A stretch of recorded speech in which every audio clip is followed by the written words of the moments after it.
Sometimes in life we have goals, things we want to do, things we need to do. It might be climbing a mountain, going skydiving, or just seeing the Hanging Gardens of Babylon. But if you're a serious biker, you need to own one of these at least once in your life. And here's why. 210 horsepower, 186 miles an hour out of the crate. All for less than the price of Fiesta. Gives you something to think about, doesn't it? This particular bike is a 2014 model. It's the performance edition. It would have come with a double bubble screen, although it's got the touring screen, which gives you a bit more protection. And it also has the Aquaprovic exhaust, which sound absolutely phenomenal. They really do.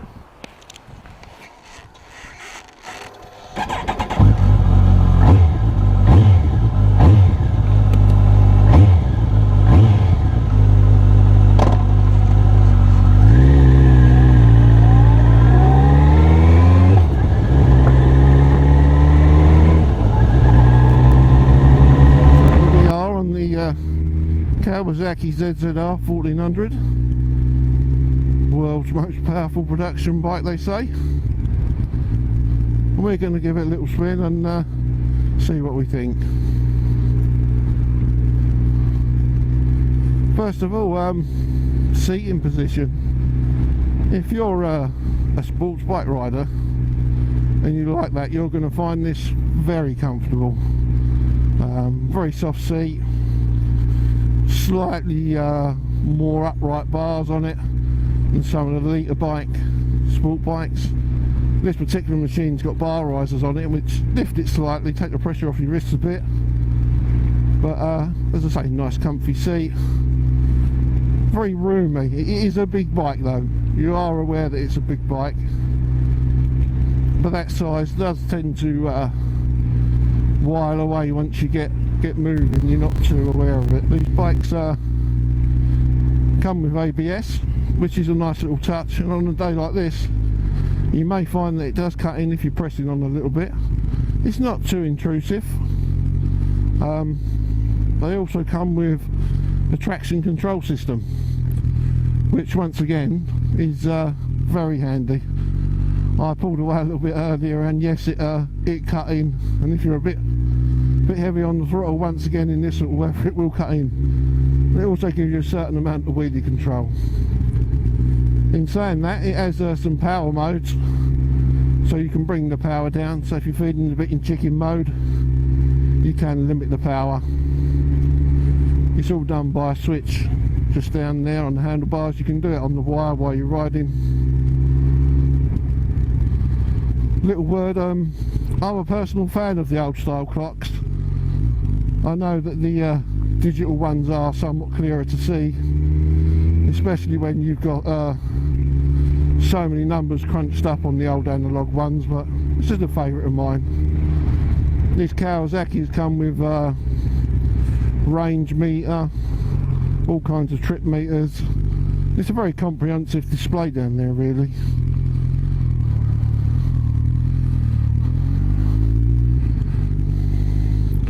Although these bikes are renowned for being a bit of an animal, the actual smoothness and the way that they deliver the power is quite unlike a lot of bikes, especially if you're used to litre bikes where the power comes in and it's a bit like being hit with a cricket bat. Whereas I'd compare the ZZR to being put in a sort of sling or a catapult, and it's just very, very linear. Whatever gear you're in, you just twist and go. It's not aggressive. The whole bike just belies the rider to a certain extent, that you're better than you probably are. It's very forgiving, not twitchy, very planted on the road. I mean, it's quite a heavy bike, quite a long bike as well. Once again, that's what adds to the comfort. So if you're an ex-sport bike rider, you're probably warm to this. quite easily.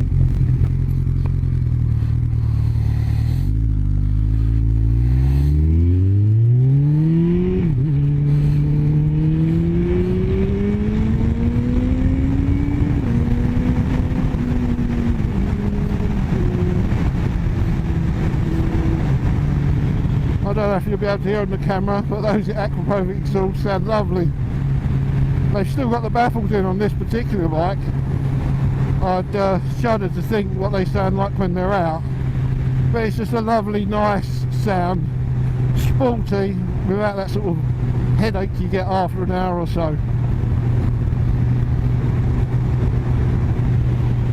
Brakes are very much up to modern standards. Nice, crisp. If you was to jump off an older bike, you'd really appreciate them.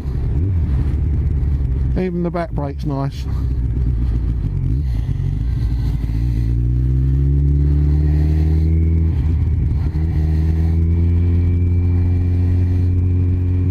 Handling's very good. As I say, you are aware it's a big bike, and you're not riding a 750 or 1000 sport bike, but it's not a massive big old bus.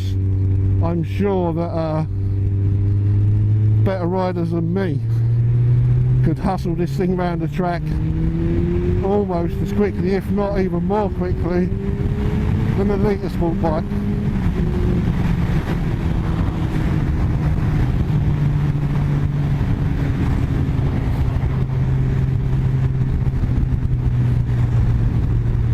So the one thing that really does strike you about this, although they do term it as a sports tourer, I would just call it a big sports bike, is the comfort level. If you're like me, getting on a bit and your back's a little bit stiff, and the thought of being on a sports bike means 6 visits to the chiropractor, this could be an answer to you. A lot of people are sort of put off by the power. Don't be. You don't have to twist the throttle, although what's the point of having the bike if you don't? But you can always turn the power modes on. Even if this bike had less power, it would still be a very good bike.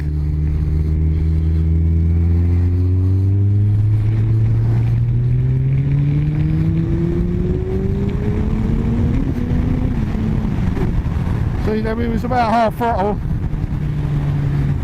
and the wheelie control sort of started to cut in a little bit, which is just reassuring with all that power.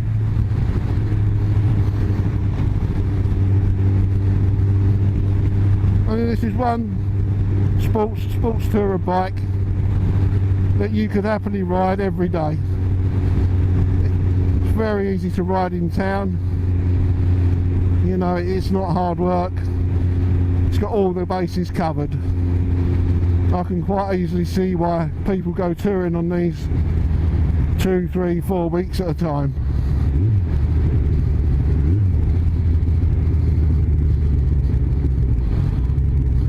To compare this to the Hayabusa, I would say the Hayabusa is, for want of a better word, a little bit more agricultural. Not that that's a bad thing. Some of us like that extra rawness in a motorbike. Some don't. The ergonomics of the Busa are different, and once again it's all to personal taste. For me, the ZZR is a more comfortable bike, a smoother and more refined bike as well. You're going to get quite good fuel economy out of one of these as well. I think you're in the 40s, you've got quite a good range on the tank. I think you can get somewhere near the 200 if you really brim it. And I don't think really you're going to be opening the taps that much. There aren't that many people, and there aren't the roads for you to really open it up that often, so it's on tick over most of the time.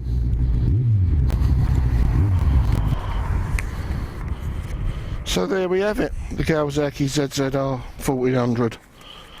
One of the ultimate hyperbikes, but it's a hyperbike you can live with every day, and really, when you think about it, it's the Bugatti Veyron of the bike world. as I said earlier, the difference being that you can have a Bugatti Veyron for the price of Fiesta. So bang for buck, I think it's one of the bike world's biggest bargains, and it's a very good product, an excellent value for money. So if you're in two minds whether to buy one, get out there, ride it, and I'm sure you will want one. Thanks for watching and enjoy.